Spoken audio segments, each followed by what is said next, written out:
Can a piecemeal approach work? I will start with you, Judd Gregg. Judd, you think there's a way to do this, given the approach, or are we really not going to get anything, if at all, till sometime in 2021?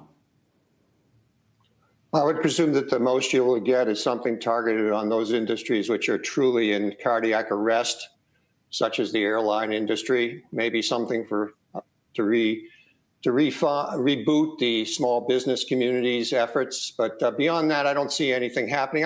There's some very substantive questions about whether states should be bailed out, because a lot of these states, like Illinois, for example, have massive pension overhang that I, as a person from New Hampshire, who has a fairly substantively strong state, do not want to have to pay for.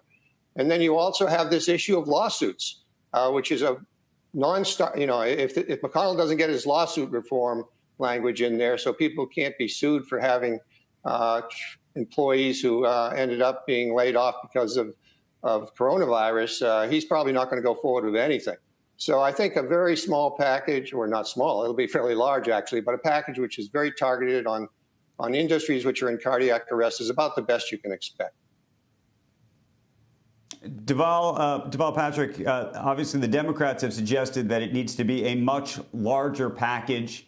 How do you respond actually to Judd Gregg's issue about helping states that need that help, especially if you're in a state right now that doesn't need that help?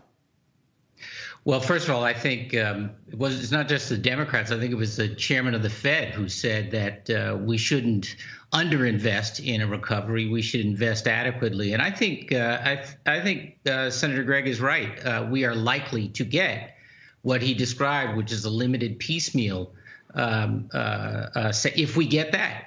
But I don't think it's the right outcome. And I'm particularly concerned, and it ought to concern us all, that the objection is about, bailing out blue states and red states not needing it, so-called. There are Americans living in all of those states, and many of those Americans are hurting.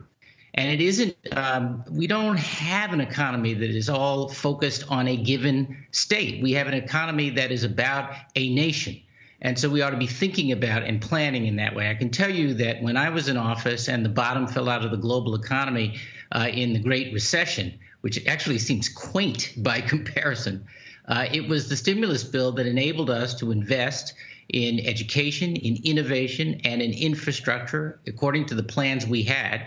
And that's what enabled us to come out of recession faster than most other states and ultimately gain a 25-year employment high. So we've got to be about sustained growth, and we have to understand that is in times of crisis going to require an extraordinary partnership with the federal government.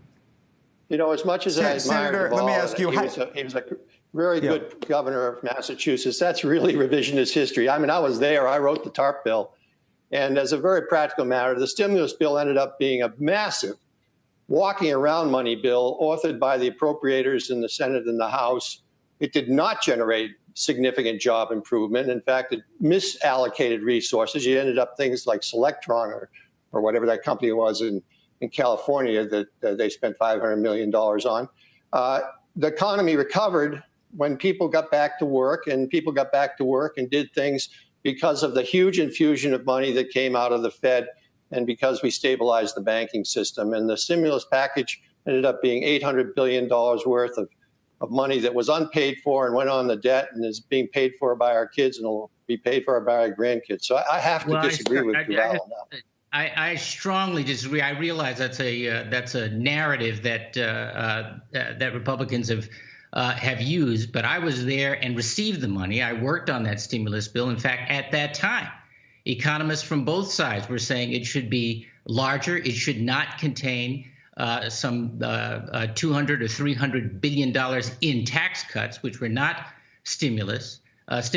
And we did, in fact, use that money in the way I described. Now, that wasn't the only source of the resources, Judd, really. I don't mean to give the impression that it was only because of the stimulus that we made the investments we did. We also made very, very deep cuts in state spending, as many states are having to do today. Shepard Smith here. Thanks for watching CNBC on YouTube.